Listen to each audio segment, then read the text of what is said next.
WXCO 98.9, Wausau's real news and great conversation. Here's your Daily News Roundup.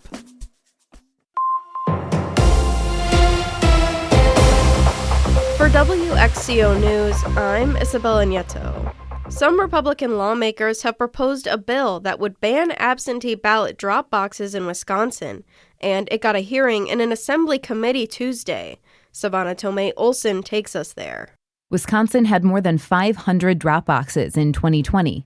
In 2022, the state Supreme Court ruled they're unconstitutional. Less than a year later, justices reversed that decision. Currently, it's up to each municipality and clerk to decide whether to use a drop box. Last year, according to documents from the Wisconsin Elections Commission, there were 78 across the state. Now, 20 Republicans have signed on to a bill that would ban the use of drop boxes in Wisconsin. However, we have a Democratic governor, so even some Republicans who want to ban drop boxes said they couldn't support this bill, knowing it would be vetoed. Representative Lindy Brill, who wrote the drop box ban bill, and Representative Scott Krug, both Republicans. My first question is, do you see Governor Evers signing this bill? Fair question. No, unfortunately. But I'm taking this head on because our Republican president believes this is the direction we should be heading. A handful of clerks testified against the bill Tuesday. They said at this point they feel a drop box is safer than the mail. Rock County Clerk Lisa Tollefson and Marathon County Clerk Kim Trueblood. My husband was a town clerk, and during the November election, he had a ballot that should never have left Wisconsin that detoured through South Dakota. I have clerks tell me all the time that they are getting absentee ballots returned up to a week after the election, and based on the postmark, it has taken 2 or 3 weeks for that ballot to go through the mail stream. It has been handled by who knows how many people in who knows how many places. The more popular idea among clerks, Democrats, and some Republicans seem to be creating security standards for drop boxes. For Civic Media News, I'm Savannah Tomei Olson. Another safe haven baby box is coming to Wisconsin. Melissa Kay has more. There are only 7 in the state. The furthest east is in Reedsburg and the furthest north in Green Bay. The 8th location will be closer to the center of the state. I'm so excited that this is going to happen in Wisconsin Rapids, and I can't wait to get the ball rolling. Local resident Linda Casper has been working with city leaders for at least 6 months to bring a safe haven baby box to the area. These climate-controlled boxes contain a bassinet and are installed in a secure location like a police or fire department. They allow parents to surrender an infant anonymously without prosecution.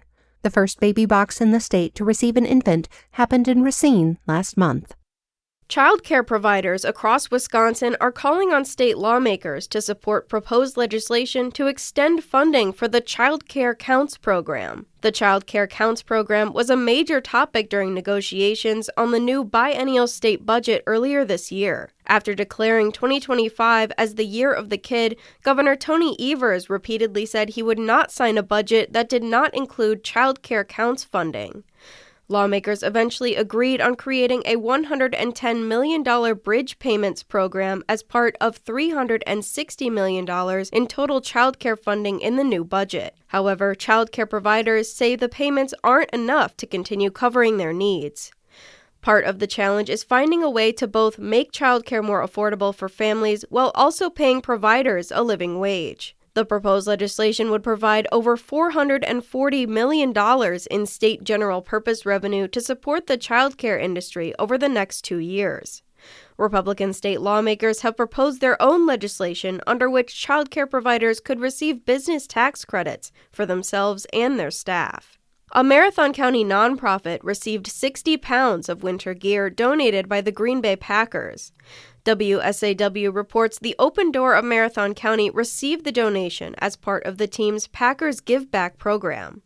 Open Door serves those who were released from incarceration as well as the homeless community in Wausau. The nonprofit is still accepting donations of winter gloves and thermals. To make a donation, visit their location next to St. Paul's Church at 426 Washington Street or call their executive director at 715-848-4044. The Marathon County Board is slated to adopt the county budget at a meeting next week. At a meeting on Monday, County Administrator Lance Leonard previewed the proposed nearly $200 million budget, which calls for a $61.4 million tax levy. The budget also includes an over 5% wage increase for county employees and a new public health coordinator position in the county health department aimed at addressing homelessness. The board will consider amendments before its formal adoption next Tuesday. A Rib Mountain Cafe is offering free kids' meals amid the lapse in SNAP benefits. Era Pancakes and Cafe's Era Cares meal program opened Monday and includes any item off their kids' menu. They will provide one free meal for each child who visits. In a statement, the cafe said the meals are free for any child whose family is in need or affected by the SNAP benefits pause. No proof required, no purchase needed. The meals are available at all 3 of their locations in Wausau, Waunakee, and Woodruff. The cafe plans to keep the program open as long as possible. I'm Isabella Nieto for WXCO News.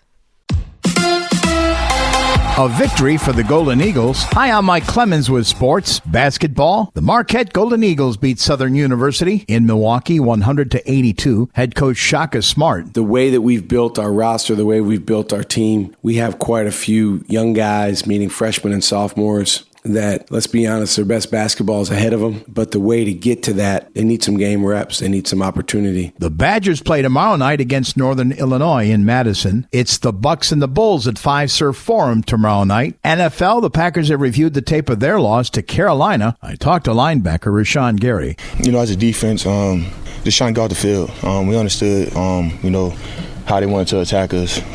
We just got to be better at getting off the field. That's one thing that frustrated, me. But we're going to come back, correct it, because we got a big game coming up. It's the Packers and the Eagles at Lambeau Field on Monday Night Football with Sports on Mike Clemens. Partly to mostly cloudy today with a high in the upper 40s to low 50s here this afternoon. Tonight, a few scattered showers. We're going to drop into the low 40s. Tomorrow, a few scattered off and on showers with a high in the low to mid 50s. I'm meteorologist Sean Cable. That's your Wausau News Roundup from WXCO. Find more news anytime at WXCO.FM. Subscribe to this podcast on Spotify, Apple, or wherever you find your podcasts.